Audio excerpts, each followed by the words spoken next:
चिंता संतान संतारो यत्पादं बुधरेव प्रियाणां तान्नजाचार्या प्रणमामि मुहुर्मुहुः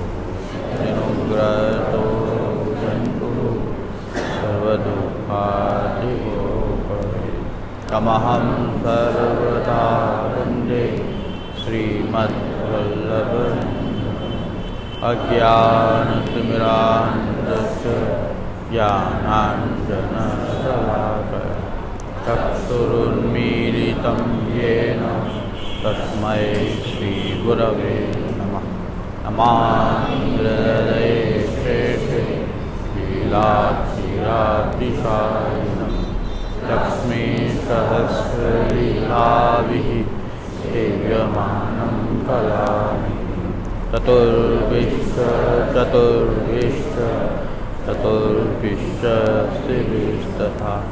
षड्भिर्विराजते योऽसौ पञ्चचारणे।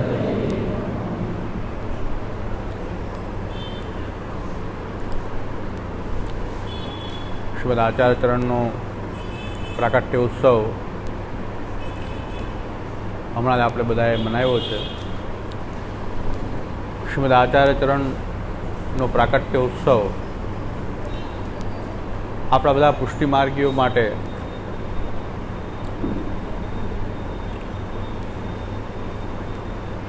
સૌથી મોટો ઉત્સવ કહી શકીએ. કારણ કે સંપ્રદાયની અંદર જ્યારે આપણે પ્રવેશ થઈએ છીએ ત્યારે જેમ માતાના ઉદરમાંથી આપણો જેમ જન્મ થાય ત્યારે પુત્ર હોય એ સૌથી પહેલાં માતાને જ ઓળખે, પછી પિતાને તો બહુ પછી ઓળખતો થાય.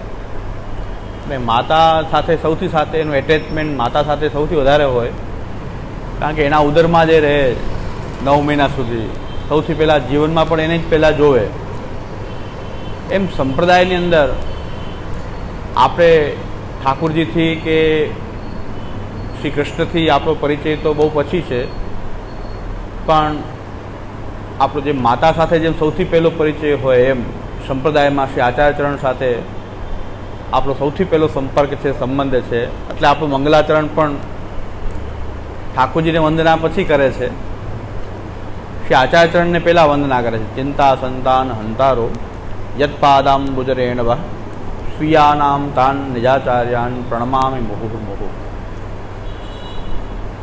ઘણાને એવી ખોટી ભ્રમણા થઈ જાય કે આચાર્યચરણ ઠાકોરજી કરતાં મોટા છે એટલે પહેલાં આચાર્યચરણને વંદના કરવામાં આવે છે અને પછી ઠાકોરજીને વંદના કરવામાં. એના ઘણા ખોટો અર્થ લઈ લે કે ભાઈ મહાપ્રભુજી જે છે એ મોટા, દાન બળો કે દાતાનું પણ ખોટું મિનિંગ આપણે ત્યાં પ્રચલિત છે.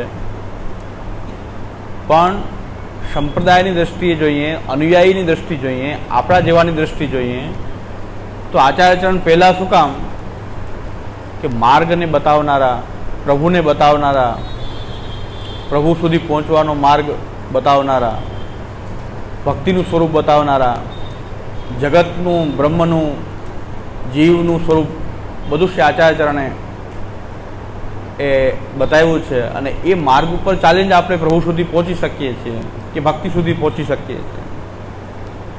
તો શ્રી આચાર્યચરણનો સંબંધ સૌથી પહેલાં આપણને છે અને આચાર્યચરણની કૃપાથી જ આપણને ભગવત પ્રાપ્તિ થાય છે કે ભક્તિની પ્રાપ્તિ થાય છે કે ભગવત શરણાગતિ આપણને મળે છે તો શ્રી આચાર્યચરણ દ્વારા જ મળે છે. એટલે શ્રી આચાર્યચરણનો ઉત્સવ એ દ્રષ્ટિએ કહું છું કે આ સૌથી મોટો ઉત્સવ છે આપણી માટે. એ શ્રી ગોકુલનાથજીની ચતુર્થ સૃષ્ટિમાં શ્રી ગોકુલનાથજીના ઉત્સવને એ લોકો મહાઉત્સવ કહે છે. બાકી બધા ઉત્સવ કહે, શ્રી ગોકુલનાથજીનો ઉત્સવ એમની માટે મહાઉત્સવ છે. એનું કારણ પણ એ જ છે કે આચાર્યચરણ દ્વારા જ ભક્તિ, શરણાગતિ, આ માર્ગનું સ્વરૂપ અને એ માર્ગ ઉપર ચાલીને ભગવત પ્રાપ્તિ કે ભક્તિ પ્રાપ્તિ એ થઈ શકે. એટલા માટે આચાર્યચરણનો એ પહેલાં સૌથી ઉપકાર મોટો છે એટલે મહાઉત્સવ. આચાર્યચરણના ત્યાં પ્રતિનિધિ રૂપમાં આચાર્ય ત્યાં શ્રી ગોકુલનાથજી માને છે એ લોકો. એટલે એ દૃષ્ટિથી એ મહાઉત્સવ એ કહેતા હોય તો કંઈ ખોટી વાત નથી. એમ આપણી માટે પણ શ્રી આચાર્યચરણનો ઉત્સવ એક મહાઉત્સવ છે. કારણ કે બીજા બધા ઉત્સવ ત્યારે જ બનાવી શકાય કે જો શ્રી આચાર્યચરણનો ઉત્સવ આપણે બરાબર મનાવતા હોઈએ, આચાર્યચરણના માર્ગ ઉપર આપણે ચાલતા હોઈએ, આચાર્યચરણની જે મર્યાદા જે છે એ પ્રમાણે જો આપણે રહેશું તો જ આપણને પ્રભુ આપણી સેવા પણ સ્વીકારે છે. અન્યથા આપણી પ્રભુ પુષ્ટિ પુરુષોત્તમ પ્રભુ શ્રી મહાપ્રભુજીના હૃદયમાં બિરાજતું જે સ્વરૂપ જે છે આપણી સેવા પણ સ્વીકારતું નથી. શ્રી આચાર્યચરણની કાની વિના તો શ્રી આચાર્યચરણની કાની વિના તો આપણી સેવા પણ પ્રભુ સ્વીકારતા નથી. ઘણા લોકો એમ કહે છે કે આચાર્યચરણની કાનીથી અરોગો, શ્રી મહાપ્રભુજી શ્રી ગુસાઈજીની કાનીથી અરોગો એટલે ઠાકોરજી અરોગવું જ પડે, એવું નથી. એ પ્રકારે જો આપણે રહેતા હોઈએ, આપણું જીવન એ પ્રકારનું હોય કે જ્યાં શ્રી મહાપ્રભુજીની મર્યાદાનું આપણે પાલન કરતા હોઈએ, આપણા દૈનંદિન જીવનમાં આપણે શ્રી મહાપ્રભુજીની મર્યાદાનું જો પાલન કરતા હોઈએ તો આપણે કદાચ ન બોલીએ તો પણ ઠાકોરજી કાની માનીને અરોગી લે. કદાચ ન બોલતા આવડે કે શ્રી મહાપ્રભુજી શ્રી ગુસાઈજીની કાનીથી કદાચ ભૂલી ગયા તો પણ આપણે જો શ્રી મહાપ્રભુજીને વરેલા હોઈએ, શ્રી મહાપ્રભુજીના માર્ગ ઉપર આપણે ચાલતા હોઈએ, શ્રી મહાપ્રભુજીના સિદ્ધાંતનું ઉલ્લંઘન ન કરતા હોઈએ તો શ્રી મહાપ્રભુજીની કાની તો આપણા જીવનમાં વણાયેલી જ છે. તો ખાલી ભોગ ધરતી વખતે શ્રી મહાપ્રભુજી ગુસાઈજીની કાનીથી અરોગવું એક ક્રિયાકાંડ આપણે બનાવ્યું છે કે ભાઈ ગમે એની સામગ્રી આવી અને ઠાકોરજીને ભોગ ધરીને આપણે બોલી દઈએ કે શ્રી મહાપ્રભુજીની કાનીથી અરોગજો, શ્રી મહાપ્રભુજીની કાનીથી અરોગજો. તો ઠાકોરજી અરોગે કેવી રીતે? કારણ કે મહાપ્રભુજી જ આજ્ઞા કરી રહ્યા છે કે આ મારી મર્યાદા નથી, આ રીતે ભોગ ધરવું એ મારી મર્યાદા નથી. તત્સિદ્ધે તનુવિતજાના પ્રકારથી જો તમે ધરો તો પ્રભુ અરોગી શકે છે, બાકી પુષ્ટિ પુરુષોત્તમ પ્રભુ નહીં અરોગે છે. કારણ કે પુષ્ટિ પુરુષોત્તમ એટલે પુરુષોત્તમને પણ આપણે એમ કહીએ છીએ પુષ્ટિ પુરુષોત્તમ એટલે કે જે શ્રી મહાપ્રભુજીના હૃદયમાં બિરાજતું જે સ્વરૂપ જે છે, કે જે શ્રી મહાપ્રભુજીના ભાવથી ભાવિત જે સ્વરૂપ જે છે એ અમારા પણ ઠાકોરજી છે. આપણા ઠાકોરજી એટલે કે શ્રી મહાપ્રભુજીના ભાવથી જે ભાવિત છે એ પ્રભુને આપણે પુષ્ટિ પુરુષોત્તમ કહીએ અને એની આપણે સેવા કરીએ છીએ. ત્યારે આપણે ભોગ ધરતી વખતે બોલીએ કે શ્રી મહાપ્રભુજી શ્રી ગુસાઈજીની કાનીથી અરોગજો. એક જગ્યાએ તમે એમ કીધું કે જો તમે મહાપ્રભુજીના સિદ્ધાંતનું પાલન ન કરતા હો અને એ પ્રકારે સેવા ન કરતા હો અને તમે બોલો કે મહાપ્રભુજી ગુસાઈજીની કાનીથી અરોગજો તો ઠાકોરજી અરોગે જ નહીં. કારણ કે તમે જ પરવાનો આપી દીધો કે મર્યાદા અનુસાર હોય તો અરોગજો. બોયલા તો નહીં અરોગે, ઉલટાનું. કારણ કે તમે તો એમ કીધું કે મહાપ્રભુજીની ગુસાઈજીની કાનીથી અરોગજો, તો પછી ભગવાન કહે છે હવે તો મહાપ્રભુજીની કાની હોય તો અરોગાય. કારણ કે તો સર્વેશ્વર સર્વાત્મા પણ છે, એ અંતર્યામી છે, બધા ભાવને જાણનારા છે કે તમે કઈ રીતે ભોગ ધરી, ક્યાંથી સામગ્રી લાવ્યા, કેવી રીતે આવી. તો મહાપ્રભુજી ગુસાઈજીની કાની તો એવી છે કે તે જીવનમાં વણાયેલી હોવી જોઈએ. તદર્થ આપણે શ્રી આચાર્યચરણનો ઉત્સવ મનાવીએ ત્યારે આપણે આત્મચિંતન કરવું જોઈએ કે આપણું જીવન શ્રી આચાર્યચરણની મર્યાદા અનુસાર આપણું જીવન છે કે નહીં. અને શ્રી આચાર્યચરણના સ્વરૂપનું થોડુંક ચિંતન કરી પછી આપણી વાણીનું થોડુંક આપણે અવગાહન કરશું. કારણ કે આપણે અત્યારે તો શ્રી આચાર્યચરણ વાણીરૂપથી જ બિરાજી રહ્યા છે આપણી પાસે. કારણ કે આનંદ સ્વરૂપ છે શ્રી આચાર્યચરણ અને મહાપ્રભુજીના સ્વરૂપને આપણે જો જાણી લઈએ, આનંદ પરમાનંદ, એ સ્વરૂપને જો આપણે બરાબર જાણી લઈએ તો આપણા બધા જ ક્લેશ જે છે એ દૂર થઈ જાય. કારણ કે જે ક્લેશ થવો જોઈએ એટલો મોટો હોવો જોઈએ કે બીજા બધા ક્લેશોનું કોઈ સ્થાન જ ના રહે. શ્રી આચાર્યચરણ આપણી અંદર એવો વિરત તાપ ક્લેશ જગાવવા માંગે છે, એવી આગ જગાવવા માંગે છે આપણી અંદર કે જે આપણે ભૂલી ગયા છે કે જે સૌથી મોટું ક્લેશદાયક હોવું જોઈએ એની બદલે આપણે ક્ષુદ્ર ક્લેશોમાં ફસાયેલા છીએ. લૌકિક ક્ષુદ્ર ક્લેશોમાં આપણે એને ક્લેશ માની રહ્યા છીએ, પણ એવો મોટો ક્લેશ છે કે ભગવાનથી છૂટા પડવાનો તમને જે ક્લેશ થવો જોઈએ નથી થતો. એ આચાર્યચરણ આપણી અંદર ફરીથી જગાવવા ભૂતલ ઉપર શ્રી આચાર્યચરણ પ્રગટ્યા છે. એ ક્લેશ પણ આનંદાત્મક છે, એ ક્લેશ પણ એવો છે કે આનંદાત્મક છે. એટલે શ્રી આચાર્યચરણના સ્વરૂપનું એ રીતે ચિંતન કરવા માત્રથી બધા જ, જેમ કે આપણા વધૈયામાં કહેવાય છે, જરા છંદ છે વધૈયાના, એમાં કહે છે કે કિરત કો કન્યા ભાઈ નંદ કે ફરજંદ ગયે સબ દુઃખ દ્વંદ આજ બ્રજ में आनंद हेरी वाह जीवा. કિરત કે કન્યા ભાઈ નંદ કે ફરજંદ ગયે દુઃખ દ્વંદ આજ બ્રજ में આનંદ हेरी વાહ જીવા. હા, કે ઠાકોરજીને એવું પ્રાકટ્ય થયું, સ્વામીજી અને ઠાકોરજીનું પ્રાકટ્ય એવું થયું, ગયે દુઃખ દ્વંદ, બધા જ દ્વંદ જે છે દુઃખના, ઘણી પ્રકારના દુઃખ આપણને જીવનમાં, એ બધા જ દુઃખ દ્વંદો છેલ્લે મોક્ષાધિક ન મળવાનું પણ દુઃખ હોય કોઈને, મોક્ષ એ પણ દૂર થઈ ગયું. ગયે દુઃખ દ્વંદ આજ બ્રજ મેં આનંદ. તો એ આનંદ સ્વરૂપ શ્રી આચાર્યચરણ પણ એવા જ છે કે જો આચાર્યચરણના સ્વરૂપનું ચિંતન કરીએ, આપના જીવનનું ચિંતન કરીએ, આપના સ્વરૂપનું ચિંતન કરીએ, આપના ગુણનું ચિંતન કરીએ, આપની વાણીનું ચિંતન કરીએ, તો આ વાણી, આ ગુણ, આ લીલા શ્રી આચાર્યચરણની એવી છે કે બધામાં આનંદ જ આનંદ જ હોવાથી એ આનંદ પરમાનંદ રૂપ સ્વરૂપ છે શ્રી આચાર્યચરણનું, કે આપણી અંદર પણ ફરી પાછો જે તિરોહિત થયેલો જે આનંદ જે છે, જે વિરહતાપ ક્લેશનો આનંદ જે છે, ફરીથી પુનઃ જગાવવા શ્રી આચાર્યચરણ આ ભૂતલ ઉપર પ્રગટા છે. જાત દેખે બહે કલી મેં ચિત્ત મેં ઉપજી દયા. બીજા કોઈને આપણી દયા નથી આવી, પણ જાત દેખે બહે કલી મેં, કે આ ઉત્તમ જીવો, પુષ્ટિ લીલા સંબંધી જીવો આ કલિકાલના પ્રવાહમાં, સંસારના પ્રવાહમાં, ભવસાગરમાં તણાઈ રહ્યા છે, એની દયા આચાર્યચરણને આવી. એમ કૃષ્ણદાસજી વધાઈમાં ગાન કરી રહ્યા છે કે જાત દેખે બહે કલી મેં ચિત્ત મેં દઈ ઉપજી દયા, અભય દાન નિશાન મેલ્યા, જીન ચિત્ત હરિ કો દિયા. તો શ્રી કૃષ્ણદાસજી એમ કહે છે કે શ્રી મહાપ્રભુજીને દયા આવી, બીજા કોઈને દયા નથી આવી. અત્યારના અમારા જેવા આચાર્યોના બાળકો કે વંશજો છે એને પણ દયા નથી આવતી વૈષ્ણવ ઉપર, કોઈને દયા નથી આવતી. પણ આચાર્યચરણને દયા આવી, કૃપા નિધિ હોવાથી કે આ બધું શું થઈ રહ્યું છે. અત્યારે અમને દયા નથી આવતી કારણ કે અમે તો બધાને ભવસાગરમાં ઉલટા ધક્કો મારી રહ્યા છીએ, કાઢવાની બદલે ધક્કો મારી રહ્યા છે. વધારે ડૂબો, કેમ વધારે ડૂબો, એવા કાર્ય કરી રહ્યા છે. તો દયા નથી આવતી કે જે આપણને પગ પૂજી રહ્યા છે, આપણને આચાર્યચરણના પ્રતિનિધિ માની રહ્યા છે, કેટલાક તો બોલતા ભગવાન માની રહ્યા છે, પુરુષોત્તમ માની રહ્યા છે, એનું આટલું બધું અહિત કરી નાખવું કે એને ધક્કા મારી દેવા, ભવસાગરમાં પતિત બનાવી દેવો.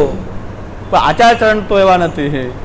અત્યારે બધા એવા જ છે કે બધા ધક્કા જ મારી રહ્યા છે. વધારેમાં વધારે ડૂબે કેમ, બહુ ચિત્તમાં એક મોટું દુઃખ થાય છે કે શું દશા થઈ રહી છે આપણી. કદાચ એમ માની લઈએ કે ભાઈ એક ગોસ્વામી બાલકે એમ કીધું કે તમે બધા ઈ જ લાગના છો, જાઓ બધા ઈ જ લાગના છો, તમારે છેતરાવું જ છે, જાઓ અમારે શું, બધા ઈ જ લાગના છો.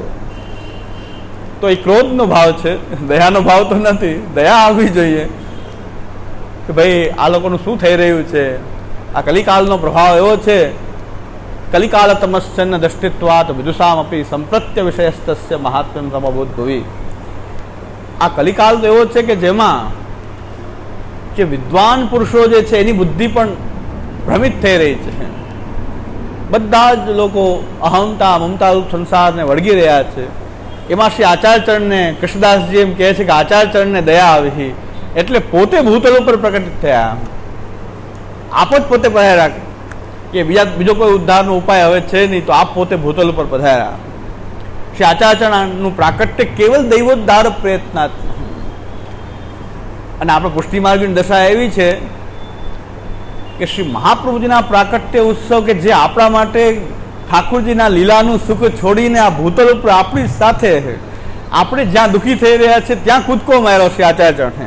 આપણા જેવા ભવસાગરમાં આપણે જ્યાં ડૂબ્યા છીએ ત્યાં પધાર્યા, એટલા ઊંડા પધાર્યા કે જ્યાં આપણે જ છીએ. આપણે જ્યાં પડેલા છીએ એ જગ્યાએ પધારીને શ્રી આચાર્યચરણે પોતાના લીલામાંથી અહીં પધાર્યા. જેમ આપણા અષ્ટસખાઓ વર્ણન કરે છે કે દયાને કારણે કરુણા ઉપજી, કૃપા નિધિ હોવાને કારણે કરુણા ઉપજી કે આ જીવોનો ઉદ્ધાર અને ફરીથી ઠાકોરજીની લીલામાં એમની પ્રાપ્તિ કેમ થાય, જલ્દીથી જલ્દી પ્રાપ્તિ થાય. એટલે અમારે આજે એ બતાવવું છે કે લીલા પ્રાપ્તિ ઘણા વાટ જોવે છે, પણ મહાપ્રભુજી કહે છે કે જલ્દી થવી જોઈએ લીલા પ્રાપ્તિ. આટલી વાર ન લાગવી જોઈએ કે દેહ છૂટે ને પછી લીલામાં પ્રાપ્ત થાય ને પછી અનેક જન્મો પછી પાછા પ્રાપ્ત થાય. મહાપ્રભુજી કહે છે આ જીવનું કલ્યાણ તો એમાં છે કે તરત લીલા પ્રાપ્તિ થવી જોઈએ. આટલા બધા તો વિખુટા પડ્યા છે, એનું દુઃખ મહાપ્રભુજી છે, આપણ નથી. કે આપણે હજારો વર્ષોથી દુઃખી છીએ, એનું દુઃખ મહાપ્રભુજીને થઈ રહ્યું છે કે હજારો વર્ષોથી આ દશા થઈ રહી છે. આ જીવો નિત્ય લીલા સંબંધી છે, પુષ્ટિ જીવ છે, અને આપણે આ ભવસાગરમાં પતિત થયેલા છે, અને અહંતા મમતાત્મક આ સંસારમાં એવા ફસાયા છે કે એ સુખ દુઃખના ચક્રમાં વિટરાઈ ગયા છે. પણ એના માટેનું એનું સૃજન થયું નથી. ભગવદ રૂપ સેવાર્થમ તત્સૃષ્ટિ નંથા ભવે. આ પુષ્ટિ સૃષ્ટિ આ સુખી દુઃખી થવા માટે નથી સર્જાણી, આ સંસારમાં રહેવા માટે નથી સર્જાણી, કે નથી આ મોક્ષ જવા માટે સર્જાણી આ સૃષ્ટિ. આ સૃષ્ટિ તો કેવલ ભગવાનની સેવા માટે જ સર્જાયેલી સૃષ્ટિ છે. અને એ સૃષ્ટિ જ્યારે પ્રવાહમાં પતિત થયેલી હોય એનું દુઃખ શ્રી આચાર્યચરણને થયું એટલે આ ભૂતલ ઉપર આ પધાર્યા. અને આપણે જ્યાં છીએ ત્યાં પધાર્યા. આપણને તો ખબર જ નથી કે આપણું કલ્યાણ શેમાં છે. શેષ આપણે દુઃખી હોઈએ ત્યારે એમ થાય કે બધું દુઃખ આપણને ભગવાને કેમ આપ્યું હશે, આપણને જ આ કેમ દુઃખ આવી રહ્યું છે. શિક્ષાપત્રમાં હરિરાયજી આજ્ઞા એમ કરી રહ્યા છે કે ભગવાનનું સ્વરૂપ તો નિરતિશય કૃપા કરવા વાળું છે, પણ જેમ નાનું બાળક એ સર્પને પકડે અને એને ખીલોનું માને, એને રમકડું માની રમવા જાય, પણ માતા પિતા જે છે એને ગમે એટલો રડે તો પણ એને પકડવા ન દે. પકડવા ન દે ત્યારે મહદ કષ્ટ થાય બાળકને મહદ કષ્ટ થાય, પણ એનું કલ્યાણ એમાં ન હોવાથી માતા પિતા એને સર્પથી રમવા ન દે. એમ આપણા પુષ્ટિ પુરુષોત્તમ પ્રભુનું સ્વરૂપ પણ એવું કૃપા કરવાવાળું હોવાથી આપણે ગમે એટલા દુઃખી થતા હોઈએ છતાં પણ સંસાર આસક્ત આપણને થવા દેતા નથી. એ કૃપા જ કરી રહ્યા છે. સંસારની આસક્તિને એ છોડાવી રહ્યા છે. શ્રી આચાર્યના વચન પણ કેવા છે, ઉષ્ણત્વેક સ્વભાવો અપી અતિ શિશિર વચઃ પુંજ પિયુષ વૃષ્ટિ. આચાર્યનું સ્વરૂપ ઉગ્ર છે, પણ આપણી વાણી જે છે એ આપણને અત્યંત ઠંડક આપે એવી વાણી છે. એટલે ગયા વખતથી વાણી આપણે અવગાહન કરીએ છીએ કે આચાર્યની વાણી કેવી ઠંડક આપી રહી છે દેવી જીવોને. આપણને જે તાપ થવો જોઈએ તાપ તો છે નહીં, ઉલટાની ચિંતા વધી રહી છે કે શું થશે, કેમ થશે. બધા ચિંતાતુર છીએ આપણે બધા. પછી આચાર્યના વચનો એવા છે કે જે આપણને અત્યંત શીતળતા પ્રદાન કરનારા છે. આચાર્યના વચન એવા છે કે ગમે એવું સંસારમાં દુઃખ આવ્યું છતાં પણ મહાપ્રભુજી આપણને એમાંથી એ નિરાશામાંથી પાછા બહાર કાઢી દે છે અને પાછા આપણા સેવા સ્મરણના માર્ગ ઉપર આપણને એ ચલાવવા માટે પ્રેરિત કરે. આપણને માર્ગમાં જોડનારા, પ્રેરિત કરનારા, આગળ ચલાવનારા એક જ તત્વ છે એ શ્રી આચાર્યચરણ છે કે જે માર્ગમાં નિરંતર આપણને આગળ વધારી રહ્યા છે. એની કૃપાથી આપણે આગળ વધી રહ્યા છીએ. એવું કૃપાનિધિ સ્વરૂપ શ્રી આચાર્યચરણનું આ ભૂતલ ઉપર અવતરિત થયું. આપણું મહৎ સૌભાગ્ય એ છે કે આચાર્યચરણના કોઈ સ્વરૂપને જાણી લે તો આચાર્યચરણનું શરણ પ્રાપ્ત થઈ ગયું, એમાં જ પરમ ફળાનુભૂતિનો અનુભવ થાય કે આવા ગુરુ મળવા એટલે હવે કોઈ ચિંતાની વાત જ નથી. ગયે દુઃખ દ્વંદ આજ બ્રજ મેં આનંદ. આ મળી જવા ભગવાન. એક મર્યાદા માર્ગના સંતે એમ કીધું, એ સારી વાત કરી, મને ગમી કે ભગવાનની પ્રાપ્તિ સહેલી છે, ગુરુની પ્રાપ્તિ કઠિન છે. જો ગુરુ મળી જાય તો ભગવાન તો બહુ સરળ છે, બધે જ છે, પણ એ દેખાતા નથી ને. ભગવાનની પ્રાપ્તિ તો બહુ સહેલી છે, પણ સાચા ગુરુ મળવા બહુ કઠિન છે. ભગવાન મળવા એટલા કઠિન નથી, એટલા ગુરુ મળવા કઠિન છે. કારણ કે ખોટા ગુરુ મળ્યા એટલે વાત પૂરી થઈ ગઈ, એ ક્યાં ને ક્યાં લઈ જાય. પણ સાચા ગુરુ મળશે તો એ તરત જ અનુભવ કરાવી દેશે કે ભગવાન આ અખંડમ કૃષ્ણવત સર્વમ. મહાપ્રભુ કહી રહ્યા છે આ સાકાર બ્રહ્મવાદિક સ્થાપકો વેદ પારક. કૃષ્ણમય જ આ જગત છે, ભગવાનનું જ આ રૂપ છે, આમાં કૃષ્ણ ક્યાં નથી. અખંડમ કૃષ્ણવત સર્વમ. મહાપ્રભુજી એમ કહી રહ્યા છે અખંડમ કૃષ્ણવત. અમે ખાલી કૃષ્ણને વ્રજમાં નથી માનતા, નથી કઈ કોઈ મંદિરમાં માનતા કે એક જ જગ્યાએ. અખંડમ કૃષ્ણવત સર્વમ. મહાપ્રભુ દ્રષ્ટિ તો ત્યાં સુધીની છે. અખંડમ કૃષ્ણવત સર્વમ. આ બધું કૃષ્ણનું આ કૃષ્ણાત્મક છે. કારણ કે આ પોતાના સ્વરૂપમાંથી આ જગત પ્રકટ થયું છે. જીવો પણ પોતાનામાંથી જ વિચરિત થયેલા છે. તો જીવ જગત આદિ બધું જ અખંડમ કૃષ્ણવત છે. તો આચાર્યચરણને આ વાણીથી આપણને કૃષ્ણનો અનુભવ વધે થાય. આ વાણીથી થાય, આપણને જ દેખાતા કૃષ્ણ, પણ વાણીથી આપણને વિશ્વાસ છે. જો આ વાણીમાં, એ વાણીમાં વિશ્વાસ ક્યારે આવે કે સ્વરૂપમાં આપણને કંઈક સ્વરૂપનું ચિંતન કરીએ તો આપણને વાણીમાં વિશ્વાસ પ્રકટ થાય. શ્રી ગુસાઈજીને પરમ કૃપાલુ કહેવામાં આવે છે. પરમ કૃપાલ શ્રી વલ્લભ નંદન કરત કૃપા નિજ હસ્તદેવ માતે. શ્રી ગુસાઈજી આપણને શ્રી આચાર્યચરણનું સ્વરૂપ બતાવ્યું. શ્રી ગોપીનાથજીએ સૌંદર્ય પદ્યથી શ્રી આચાર્યચરણના સ્વરૂપનો અનુભવ કરાવ્યો. અને શ્રી ગુસાઈજીએ આપણી પર સર્વોત્તમ સ્તોત્ર દ્વારા, નામ દ્વારા શ્રી આચાર્યચરણનું સ્વરૂપ, વલ્લભાષ્ટક દ્વારા એ આપનું સ્વરૂપ અને સ્ફુરત કૃષ્ણ પ્રેમામૃત દ્વારા આપનું જે ગુણ જે છે એ બધી રીતે શ્રી આચાર્યચરણના સ્વરૂપને શ્રી ગુસાઈજીએ પ્રકટ કર્યું આપણી વચ્ચે. એટલે ગુસાઈજીને પરમ કૃપાલુ કહેવામાં આવે છે. કૃપાલુ શ્રી આચાર્યચરણ તો આ પરમ કૃપાલુ છે ગુસાઈજી કે જેને શ્રી મહાપ્રભુજીના સ્વરૂપને બતાવ્યું. તો શ્રી આચાર્યચરણનો એટલો ઉપકાર છે આપણી ઉપર કે જેમ આપણે સૌથી પહેલો સંપર્ક શ્રી આચાર્યચરણનો છે, જેમ માતાનો સંપર્ક, પોષણ પણ માતા દ્વારા જ પુત્રનું થાય છે. માતા દ્વારા જ સર્જન તો ભગવાને કીધું પિતા ભગવાન છે, ચાલો કે જેના દ્વારા આપણે સર્જિત છીએ. જેમ પિતાના દ્વારા સર્જિત થાય છે બાળક, તો પોષણ તો માતાથી જ પ્રાપ્ત થાય છે, સંપર્ક માતાનો જ રહે છે, લાલન પાલન માતાનું.